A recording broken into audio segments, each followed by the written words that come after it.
नमस्कार, मैं हूं कुमेल रिजवी। पिछले दिनों गाजीपुर बॉर्डर पर एक घटना हुई जिसको एक अलग तरीके से अलग रुख देने की कोशिश की गई। इन्हीं सब मुद्दों पर बातचीत करने के लिए हमारे साथ मौजूद हैं मोहन वेदी प्रधान जी। ये एक विशेष वर्ग से आते हैं, वाल्मीकि समाज से। इन्होंने काफ़ी समय दिया भाजपा में, उसके बाद ये अभी राष्ट्रीय लोकदल में हैं और वाल्मीकि समाज में अच्छा ये इनका कद है, इनका पद है। हम आपका स्वागत करते हैं सबसे पहले हमारे चैनल में। धन्यवाद रिजवी जी। मैं आपके दर्शकों का, आपकी पूरी टीम का स्वागत करता हूँ। हृदय की गहराई से हार्दिक आभार व्यक्त करता हूँ। ये जो घटना हुई पिछले दिनों बॉर्डर पे, एक मंत्री थे, उनका स्वागत हो रहा था वहाँ पे, उसके बाद वहाँ पे झड़प भी हुई लोगों में। उसको किस तरह से देख रहे हैं आप? भारतीय जनता पार्टी के द्वारा रचा गया ये एक प्रोपगंडा है, जिसमें वहाँ बैठे तमाम किसान नेताओं को बदनाम करने की साजिश है। मैं बताना चाहूँगा कि भारतीय जनता पार्टी में तमाम पदों की घोषणाएं हुई हैं, तो क्यों एक दलित के बच्चे को वहाँ से निकलने के लिए कहा जाता है? क्यों उसका कार्यक्रम उस जगह से लगाया जाता है जहाँ पर आपने देखा होगा पिछले 7 महीने से कोई नेता गुजरने को तैयार नहीं है, वहाँ से जाने को तैयार नहीं है? क्यों ऐसा किया जाता है? बहुत सारे सवाल ऐसे उठते हैं। जब वहाँ से जा गुजरने से संजीव बालियान जैसे जो केंद्र के मंत्री है, जिनका उधर से रास्ता पड़ता है, तमाम ऐसे लोग हैं उधर से निकलने से गुजरते हैं, वो क्यों कतराते हैं वहाँ से गुजरने से? इनका ही कार्यक्रम क्यों लगाया जाता है? क्यों ये लोग वहाँ जाकर हाई हुल्ला करते हैं? क्यों उन लोगों के मंच को अपना कब्जा करने की कोशिश करते हैं? ये सब सोचने का विषय है।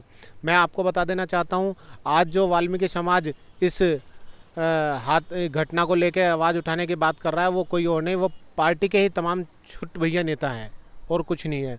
मैं आपको बता देना चाहता हूँ, ये लोग जो समाज के नहीं हो सकते, वो किसी के क्या होंगे? आपने देखा होगा पिछले दिनों हाथरस की घटना पे ये सब मौनी बाबा बन के बैठे हुए थे। कोई नहीं किसी को बोलने की नहीं होती कि हमारी बहन बेटी के साथ इतनी बड़ी घटना घटी जाती है और इसी सरकार में घटती है, और ये चुप रह के मौनी बाबा बन के उसका तमाशा देखते हैं। कौन से संविधान में या कौन से हिंदू ग्रंथ में ऐसा लिखा है कि किसी बेटी की यदि मतलब इस तरह से निर्मम हत्या तो की उसका बलात्कार किया, उसकी हत्या की, उसके बाद इस सरकार ने उसके साथ जो घिनौना अपराध किया है कि उसके परिवार को उसकी बॉडी ना दे करके, उसके पार्थिव शरीर को ना दे करके रात के समय में रात के समय में जला दिया जाता है, वो भी पेट्रोल डालकर। आपने देखा होगा हिंदू धर्म में, आपने रात को सूर्यास्त के बाद मुखाग्नि देने की कोई प्रथा नहीं है। अच्छा, उस समय जब हाथरस की घटना की आप बात कर रहे हैं, तो इस में हम ये जानना भी चाहेंगे आपसे कि उस समय शायद आप भाजपा से जुड़े थे। बिल्कुल भाजपा। तो उस टाइम आपके ऊपर कोई प्रेशर या कुछ?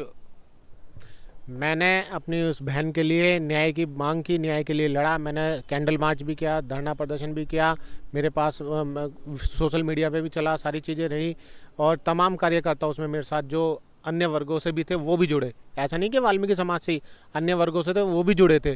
उसके बाद पार्टी के कुछ शीर्ष नेता कहते हैं कि आप पार्टी विरोधी गतिविधियों में लीन हो, इसलिए आपको जो है अभी आप शांत रहो। तो आप मुझे बताइए, क्या आपने समाज की अपनी बहन के लिए, अपनी बेटी के लिए न्याय की मांग करना गुनाह है?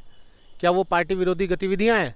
अगर वो हैं और मेरी बहन के लिए मुझे ऐसा कहा गया तो मैं जिम्मेदार हूँ, क्योंकि मैंने अपनी बहन की उसके लिए न्याय के लिए मांग की है, और उसके लिए मैं अपने अपने मुझे संतुष्टि है कि मैं उसके लिए तैयार रहा, खड़ा रहा, अच्छा, एक लड़ा। चीज़ और आखिर में हम ये जानना चाहते हैं कि गाजीपुर बॉर्डर की बात चल रही है, तो अभी अभी क्या ज़रूरत पड़ी कि अमित वाल्मीकि को मंत्री बनाया गया? इससे पहले उनको क्यों नहीं बनाया गया या कोई पद नहीं दिया गया? और ये ऐसा क्यों हुआ कि उनको ही जो है किसानों के बीच से गुजरना पड़ रहा है?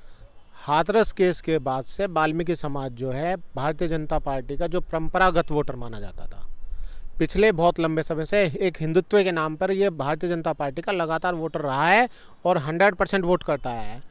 लेकिन ये जो हाथरस की घटना घटी, इससे इनका जो मुख मूड है वो बदल चुका है। वो पूर्णतः इसका विरोध करने की भूमिका में आ गए हैं, और इससे जो है अलग हटके वोट करने का मन बना लिया है।